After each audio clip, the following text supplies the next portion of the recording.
Hi guys, you're tuning into Jae2alk, a faith-based podcast featuring Jesus and Janae. I'm your host Janae, and here I talk about my life and how Jesus has and is currently helping me through it. One important thing, here we listen and we do not judge. But if you choose to judge, that is between you and the big G-O-D. So, today's episode is going to be about biting your tongue, but most importantly, self-control. Before we begin, we are going to be playing a couple of card games. The first card game is called Let's Get Deep. It's split into 3 different kinds of cards: an icebreaker card, a deep card, and a deeper card. A deep card and a deeper card, yeah. So that you guys can get more intel about me, what I think, what I've been through, what I feel, etc. They are pre-picked, but I did not look at them. And with that being said, the icebreaker card reads, what's your favorite sport to watch?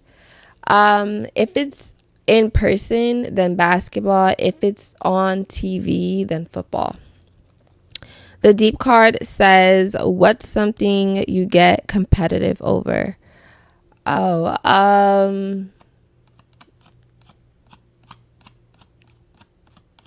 Probably like if I was like kind of like anything that I do, but like if I was to like be playing like tennis, I like tennis. If I was playing tennis, I'll be competitive over that. Or like any like game like Uno or something, I'd be competitive over that too. Yeah. But like kind of like anything that I do, I'm not gonna lie. The deeper card reads, would you accept 20 years of perfect happiness and fulfillment if it meant you would die at the end of that period? 20 years of perfect happiness and fulfillment if it meant that I die.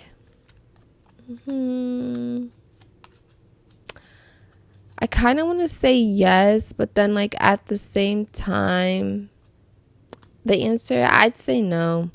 And not just because like it's only 20 years, but like something I've really like have noticed or like realized is like nothing really matters. Like Lauryn Hill was right, like nothing even matters. So no, because I feel as though I've gotten stronger and I've learned as much as I've learned, cannot talk, through like the difficult times that I've had. If life was just perfect all the time, I can't see how that would be. Like I would say no. The answer is no. Now we're going to be moving on to the next card game. The next card game is called Talking Points, the Christian version, and it is split into 4 different colored cards, which all have different kinds of questions on them pertaining to life and God. And with that being said, the red card is Bible truths, and it says, what is the Lord's Supper, or what is communion? Communion is when you eat the bread and you drink the wine that reflects Jesus and him dying for us, I believe. I don't know. It says eating bread and drinking wine or juice to remember that Jesus Christ suffered and died. Amen. The green card is the world around us, and it says, do you think God has a plan for your life? What about non-Christians? I think this is a good question. I think that God has a plan for everyone's lives, even people who are not Christian. But what I think is that, like, if you're not Christian, then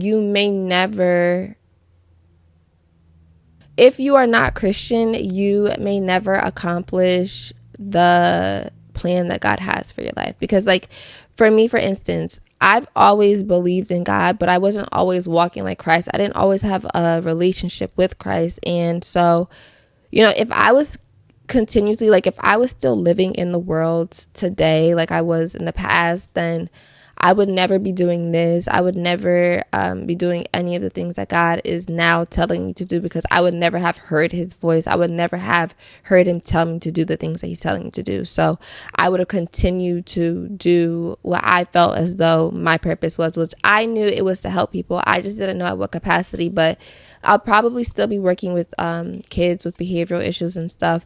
And I'm not saying that I could not, help those people like help those children at the job, but like I feel as though God has called me to do more than that. And so I would not be walking in my full purpose if I was still not walking like Christ. So if you're not Christian, I don't feel as though like you may do everything that God called you to do, because if you don't have a real relationship with him, then how can you know what he's telling you to do, you know? And so yeah, the blue card is personal beliefs, and it says, what is your belief about how the world came into being? I think that God's ways are not our ways, and his thoughts are not our thoughts, and I don't truly really understand how the world came to be. I know that God created the world, but like how, like it says that it says that God spoke the world into existence, which I believe, okay? But it's just like, well, how did God come to an existence? Like, just that you think like so like far back, like, okay, yes, God created everything, but like, how did God come into existence? Like, you know, like, it's just like, how did he even come to existence before everything came into existence? Like, you know, like, I don't know. It's not for us to understand though. So, but I do believe that God created the world. And then the yellow card is faith journey. And it says, what does it mean to you? What does it mean to you to say that you believe in God? I like these questions. For me to say I believe in God, it means that not only do I believe that God exists, because even when people are like, oh, I believe in God, it's like even demons believe in God and they tremble at him, like they're scared of Jesus. But like, I am so grateful that God created the world. I'm grateful that he had a plan for me before I was even born. I'm grateful that he sent Jesus to die for me, because without Jesus, I would be dead, honestly. Like, I sin, everyone sins. So it's just like, I'm grateful for Jesus. And God really is my best friend. I tell him everything, and he has helped me through everything that I've been through, and I'm such a strong person because of him. I understand that, like, when I weep, he's next to me and he records all my tears. He collects all my tears. When I'm happy, he's happy that I'm happy. Like, when I say I believe in God, it's like, I've seen him do so much in my life that it's like, I can't say I don't believe. Like, if I was to say I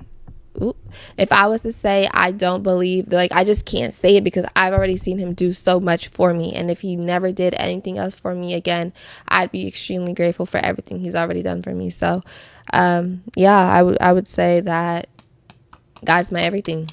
That's what it means to me to say I believe in God.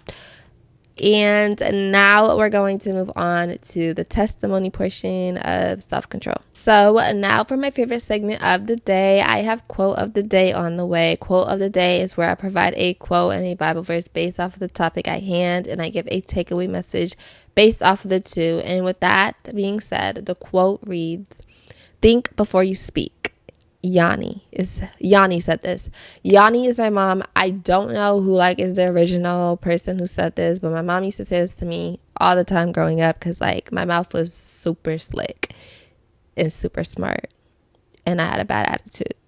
But we're gonna get into it, and the Bible verse reads, "The hearts of the wise make their mouths prudent, and their lips promote instruction." And this is from Proverbs 16:23.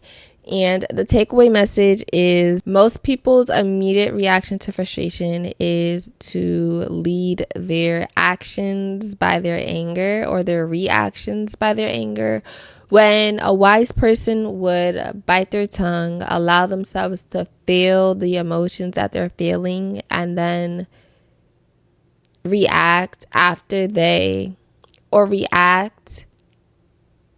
based off of them thinking before they speak. So now we're going to be moving on to the testimony portion of self-control. So to start off, we are going to be talking about what is self-control. Self-control is the ability to control your thoughts, your actions, or your words based off of your impulses or temptations. So I do have a list on why someone may lack self-control, and based off of the list, I can say that I resonate with everything on the list. So with the list, it reads, the number one, I would say anger. Anger is number one. A person will not be able to have self-control because of their anger issues, anger problems, the anger that they're feeling in the moment, whatever. Number two, I would say, this is not in order, but like unhealed trauma or pain. Number three, how you were raised. Number four, toxic relationships, whether it's family relationships, platonic relationships, or romantic relationships. And then number five, I would say it's like you feeling justified for the way that you feel, and the person may not like see where you're coming from, but you want them to feel you. You want them to feel your pain. You want them to feel where you're coming from. So like you feel justified for the way that you feel, and they don't think that you're justified for however you're reacting. And so we're going to talk more about each of these points because I personally relate to all five of them. And so now we're going to talk about me and my lack of self-control. I do feel as though now I am able to control myself. I have way more self-control than I used to. So we're going to start off with anger and how I was raised, because I guess they go hand in hand. So anger. I used to be a very angry person, just like in general. I honestly don't know why, but growing up, my mom and my dad lived together, and I just remember them arguing a lot. And like he would always yell at her, and sometimes he would make her cry. Okay. And so I don't really remember what they would argue about. I would just hear him yelling, and then like him leave the house and like her cry. Okay. So that's what I basically grew up seeing. I also grew up seeing other things, but like not in my household, like other like forms of unhealthy relationships, but not in my household. But so like I would assume that all of that could affect me as a child. But if you were to ask me why I was so angry, I really would not be able to tell you. And so I'm going to just assume that it's based off of what I was raised around. But I don't think that affected me. However, it probably did. Now, as a child, I would hit my siblings really hard. They don't even remember because we were just talking about it a few days ago. But like I would hit them, okay? Like, and let's say I was 8 years old. They were 4 years old, right? So an 8-year-old should not be hitting a 4-year-old so hard. But I would smack them super hard. And if my dad heard it, he would beat me, okay? And so I did grow up getting beatings quite often, but like they were so annoying. Like they're twins, mind you, and it's a boy and a girl. So they're now 21, but like as kids, they were so infuriating. And just imagine two of them, like, and they would like stick up for each other for everything that they did. Like it was just so annoying. And I'm the middle child, so yeah. And so yeah, I just remember hitting them a lot. Like they would just make me angry and I would hit them. I remember hitting my other brother, who is 1 year younger than me. We don't live together. We have different moms. I haven't seen him in years, but I remember hitting him too. And so yeah, like I would say that I was pretty angry as a child. I would assume that maybe it's because of what I was raised around, but if you were to ask me, I would say that didn't affect me, but it probably did. Anywho, growing up, like as a teenager, the anger that I had, like at some point I stopped hitting my siblings, okay? And so I would just like, I guess I would just whine. I always had a whining problem. Like my mom would always say like, stop whining. And like I carried it really into like maybe like being a teenager. I was still whining. And so like my sister showed me a video of the other day, like of me being in high school, and we were all in Walmart, me, my siblings, and my mom. And I don't remember, I think they threw something at me or something. I don't remember, but I started to complain to my mom, and I was whining, and I was just like, Mom, like, tell them to stop, like, hitting me or whatever I said. And like them in the room, they're like, oh, you're a snitch. And I'm just like, first of all, you don't understand how annoying it is to have like siblings. Their little siblings are so annoying, and plus they're twins and there's two of them. They're like, I used to call them gremlins, because like that's really what they were. Like, they were so annoying. And so at some point I stopped hitting them, but I had an attitude problem, and so I would just complain to my mom. But besides my siblings, my anger turned into an attitude. So I would talk back, and my mom never beat me. So in 5th grade, my dad, me and my siblings moved here. And my dad, I don't know where he went, but he did not live with us anymore. And so my mom never beat us, okay? She beat me once when I was a kid. Irrelevant. She says that she didn't, but she did. Anywho, so growing, like, in high school, she never beat me. And I don't know if that's, like, I don't know if I could say that my mouth was so smart because I knew she wasn't going to beat me. But then again, my mouth was kind of smart with everybody, so I don't think I could say that. But it kind of just turned to, like, my anger turned into frustration, which turned into, like, an attitude. I had such a bad attitude problem. I really don't know why. Once again, maybe because it was just unhealed trauma or pain. I'm not going to lie. It's probably because of that. But I would talk back to my mom a lot. Sometimes she didn't like beat us, but sometimes she like smacked me in the mouth or something. And she always would say, think before you speak. Like, she was so serious about that. Cause like, I really would like, I wouldn't even hesitate to like speak. Like, as soon as something came to my mind, it doesn't matter if it was horrible to say, it doesn't matter. Like, my mouth was so nasty. If something came to my mouth, my mind, I would say it. And she would always say, like, think before you speak. Like, stop talking. Like, think before you speak. And that's something that I carried with me because, yeah. So let's move on from how you're raised to anger mixed with unhealed trauma or pain. So I had daddy issues growing up, okay? Like I said, my dad did live with us, but he was never really home. The memories that I have of him really is like him being at the house. He would get dressed. He would take a shower. While he was showering, he would tell me to play his poker games for him. He would get dressed and he would leave the house. Or if he was home, he would like send us away to our rooms and tell us to read a book. Like, okay, so, but what I understand now is like, he may not have been like the best dad, but I do understand that he was just trying to, like, he wanted better for us, right? So I don't talk to him now, but it's really no hard feelings. Like, it's all love. I pray the best for him. I just understand, like, people are the way that they are based off how they were raised. But because he didn't really raise us, like, I don't even think he knows how to spell my name. I'm not gonna lie.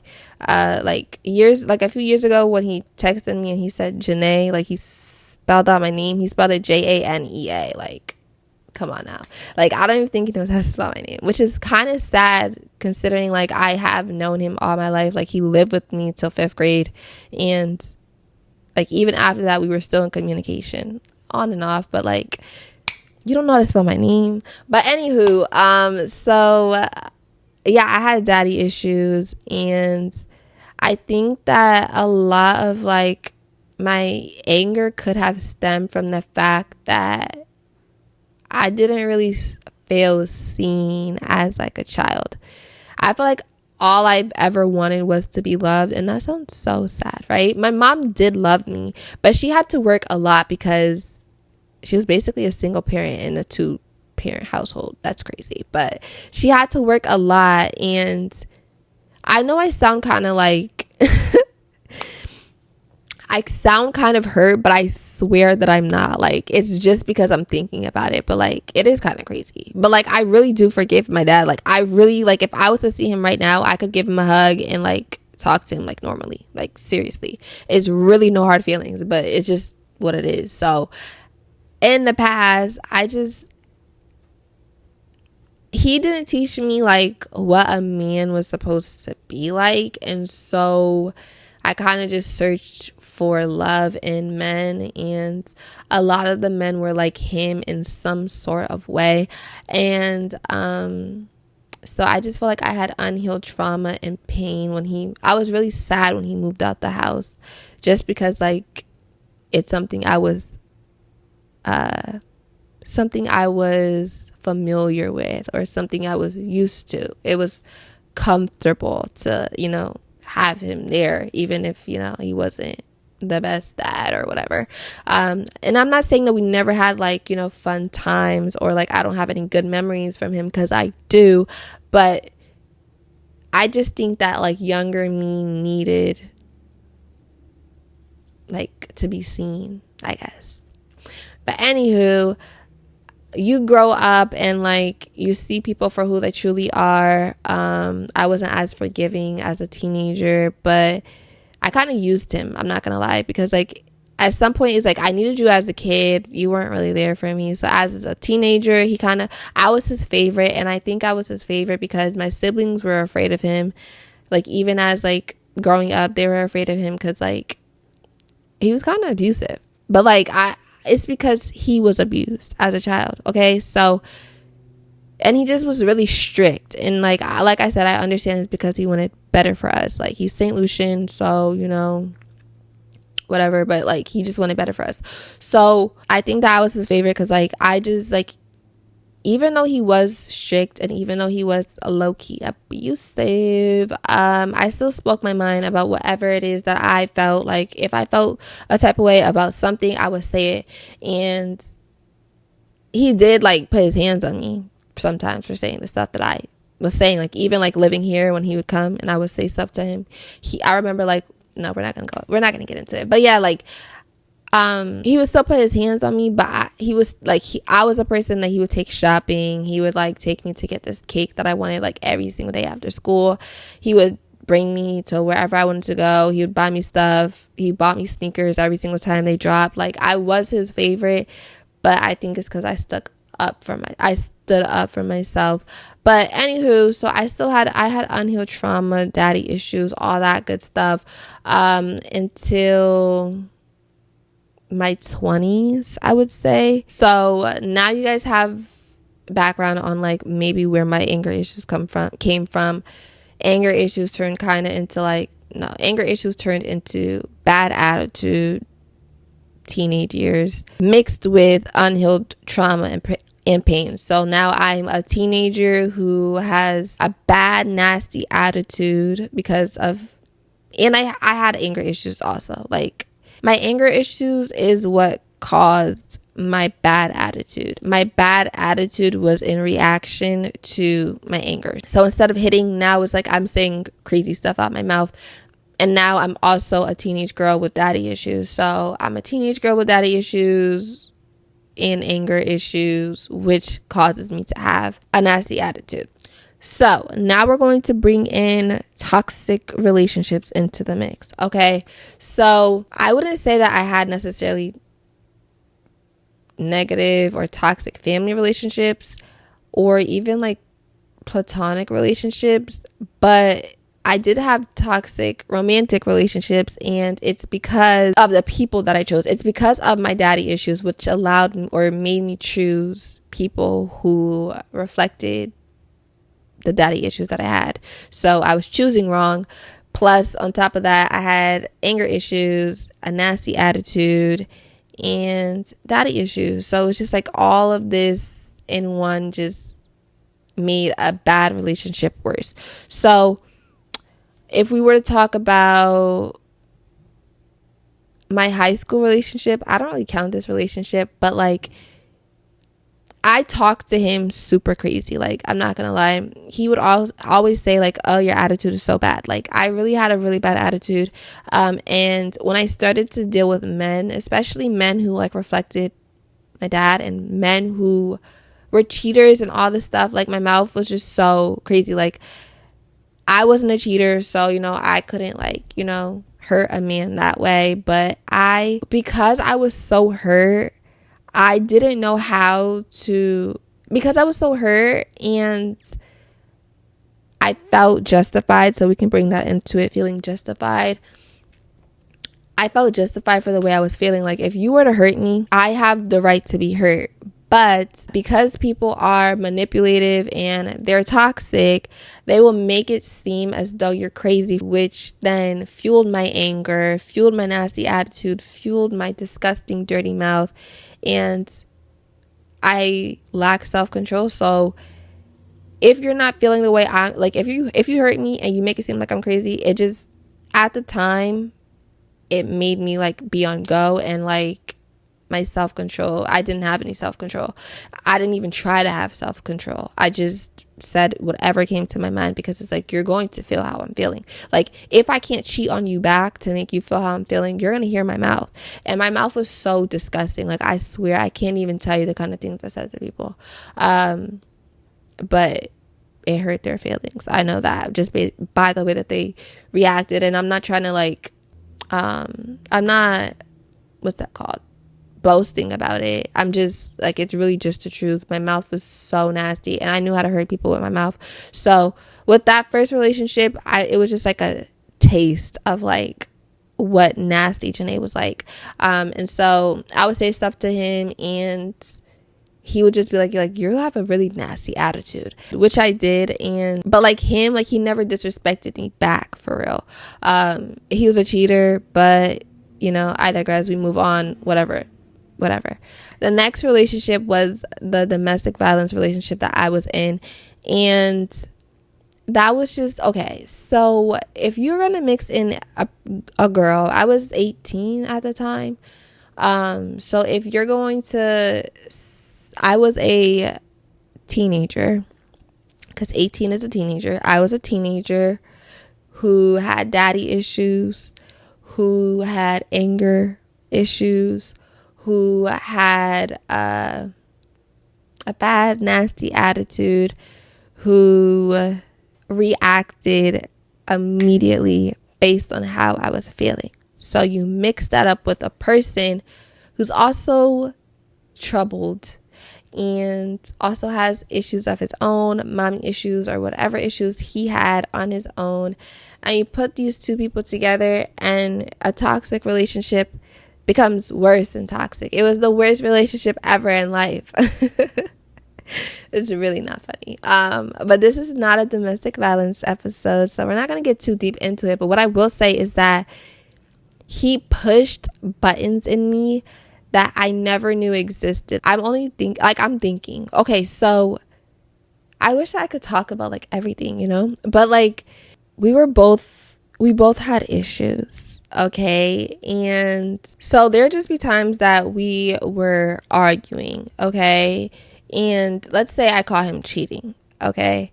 He had problems of his own. So if I was to catch him cheating by like texting a girl or something, it would turn into this thing. Like, let's say like my mouth didn't even start to go, right?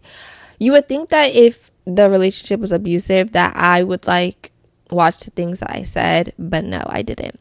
But anywho, so let's just say we would start to argue, and because I had so much anger in me already before me and him even started to date, and it was like manifested into an attitude, my attitude would only make the demons in him super angry, and it would make him lash out. And so then it was like this thing that didn't have to be, but I had my own problems and he had his own problems.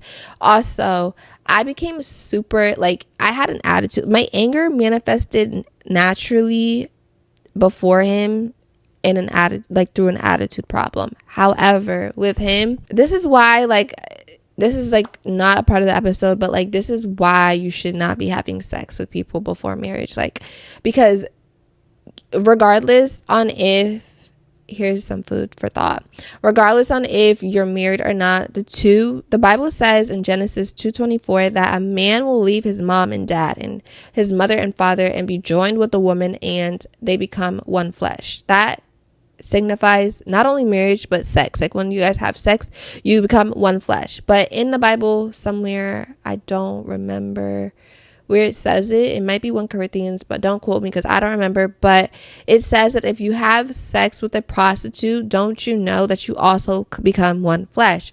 So it doesn't matter whether or not you're married or not. When you sleep with a person, you become one flesh. If you are one flesh, that means that you guys are interconnected spiritually, physically, mentally, emotionally. Every single thing, all the leads, you're connected, okay? And so with him, because we were having sex, we were connected and we were one flesh spiritually, physically, mentally, emotionally. And so all his demons and all my demons came together as one flesh, and it was just horrible. It was so horrible.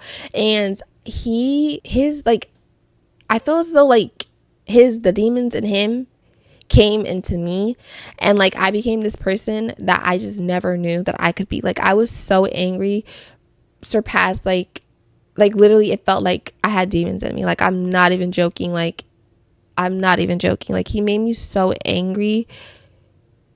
A place that I've never been before, a place that I will never want to be again, but like I've never been that angry before. Like it was just like a demonic kind of angry, and then that's how the fights were, like they became worse because it was just so much anger. That's what I feel as though anger is like the number one reason why people lack self-control. And so yeah, I would say that anger is the driving force. Moving on to the next relationship I was in, and this is the last relationship that I was in. He had a bad attitude, okay? Like he had his own anger issues. And so here we go again, daddy issues. Daddy issues, being with somebody who, is not healthy for me.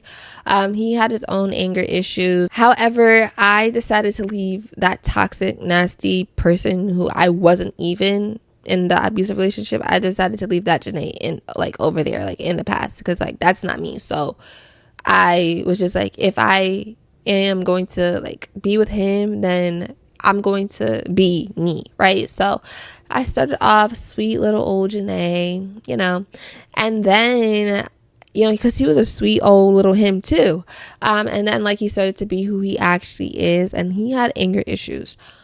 His anger manifested through silence, though. He didn't really talk. Like, if he was angry, he'd just sit to himself, which is like better than like lashing out on me. But it's not good when like your partner is angry and they're sitting in silence for 15 hours. When there's only 24 hours in a day, like all day, the rest of the day they're sitting there in silence. So that wasn't fun. And so it would make me angry. Okay. So his anger manifested through him sitting in silence, which would make me angry. And how did this anger affect my self-control in this relationship? Well, since you're asking, I would either at first, I like try to talk to him, right? In the beginning of the relationship, I would sit in front of him like a child, and I would say, hey, like, how are you feeling? And it would just, or like a therapist, whatever, until I got tired of it, because I'm just like, well, I'm always consoling him, but he's never consoling me, and he's angry every day. Like, I'm not about to deal with this, right? But I did deal with it because I wanted the comfort and all this other stuff. So anywho, with him though, I had like my nasty mouth came back, and I said some things to him that hurt his feelings or made him feel some sort of way, because like I said, he would sit in silence for literal hours, and at some points like the anger in me caused me to just like leave. Okay, so sometimes I would literally just leave and go home, and he would be kind of like, because I basically lived there, like I was there all day every day, and so he would just ask me like, why are you leaving? And for me, it was better than me lashing out on him. So I would just leave, because it's just like, I don't have to deal with this, and I don't want to lash out on you, which is something I feel like doing. So I would leave. Okay. So, kudos to me for leaving. However, if I did not leave, because he would sit in silence, okay, this is where the lack of self-control came in. And wanting or feeling justified and wanting someone to feel where I was coming from. For instance, it was near my birthday, right? Okay. And so he's not asking me what I want to do. He doesn't care about my birthday. And that angers me in itself, because it's like, you're my boyfriend and you don't even care about my birthday, right? So we're talking, okay? And mind you, he wasn't necessarily abusive, but he did do some things that like were low-key abusive that I would never accept today. But anywho, so that's just a little trigger warning for what this scenario is going to lead to. So anywho, we're laying down, right? And so mind you, he's silent all day. We're laying down. He does never cuddle me. He never cuddles me. And so unless he wants to have, but anywho, we're laying down and he had just finished smoking or something. And I'm talking to him because like, I'm sad, okay? I'm super sad because it's like, you're my boyfriend and you don't even care about my birthday. So I'm talking to him about it and I'm just basically like, you don't even care about my birthday. Like, I'm telling you that I'm excited. You are not talking to me about my birthday at all. You don't care about what I'm doing for my birthday or nothing. Like, you know that I really am not super close to my friends anymore or whatever. Like, so I'm just talking to him and while I'm talking, do you know that he falls asleep? Oh my gosh. It makes me laugh today. But in the moment, I got angry. More angry. Like, it brought me back to my last relationship. Like, that's the anger I felt. Like, I wanted to strangle him. Like, seriously. Anger is the number one cause of lack of self-control. I got so angry. And so I tried to calm myself down. The Janae voice in my head is like, Janae, just calm down. Just calm down. It's not that serious. Just calm down. Like, I tried to pray about it. It didn't work. So I don't remember if I woke him up or like if I started to like take the covers away from him or something. But the fact that I woke him up, I was being petty, but like I knew what I was like. I was waking him up because it's just like, you fell asleep while I was talking. Like, first of all, I was already sad talking to you, complaining about how I felt, and you fell asleep while I was talking. So why did I stay with these people? Like, oh my gosh. But anyway, anywho, mind you, I broke up with him like a few days after this, but I digress. Anywho, so, or maybe it was a week after, but anywho, so he wakes up and he's angry because I woke him up, and I'm just like, why are you mad? Like, I'm talking to you about my birthday. I obviously feel sad or whatever that I'm talking to you about it, and you don't even care, blah, blah, blah. And he's angry. He does not care. He doesn't care even any more than he did before he fell asleep. But this time he's angry because I just woke him up. So he's pulling the covers back, and then like he ends up like twisting my hand or whatever, or maybe he twisted my leg or something, my foot. He twisted something on my body, and I just remember crying myself to sleep. I might have left in the morning or whatever, but because I was angry, it's what caused me to have a lack of self-control. Instead of just biting my tongue, reflecting on how I was feeling, and leaving the person who was not treating me right, I continuously put myself in predicaments where my anger would drive my reaction. So yeah, there was multiple times like that though, where my anger would immediately cause me to react or immediately cause me to say something, when in fact I should have controlled myself better. Because it's like easy to say like, oh well, I was angry, but no matter how angry you are, you still can't control yourself. But I never even tried to control myself. In that situation I did, but like I was just so angry that like I was just like, I don't care. And there's been so many times where I've been so angry where I'm like, I don't care, and I just react based on how I'm feeling anyway, when that's really not the answer. And it's not wise to do that, because then you are allowing another person to control the way you're reacting, and you should never give someone that much power over you, like ever. It makes, and most of the time it's an ego thing, so you're just feeding their ego instead of being wise and walking away, or being wise and biting your tongue, or being wise and just saying, you know what, accepting what it is for what it is.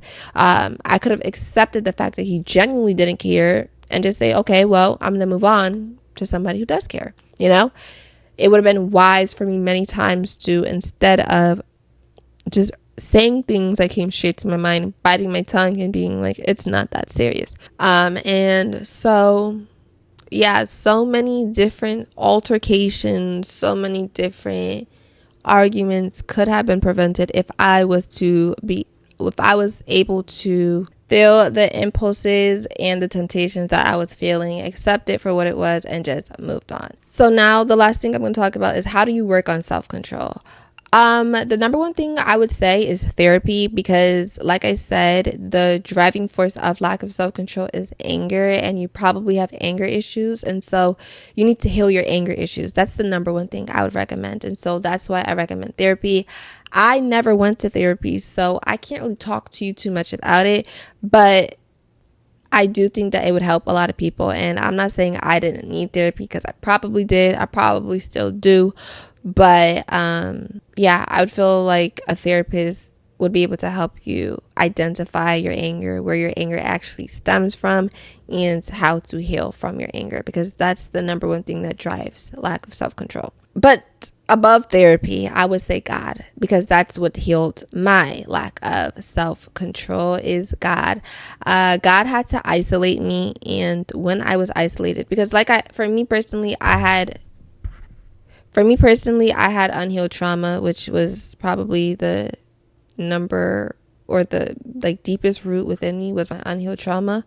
And so he had to isolate me, because I would jump from person to person, which is not what he wanted from me. And so I had to first heal the daddy issues that I had.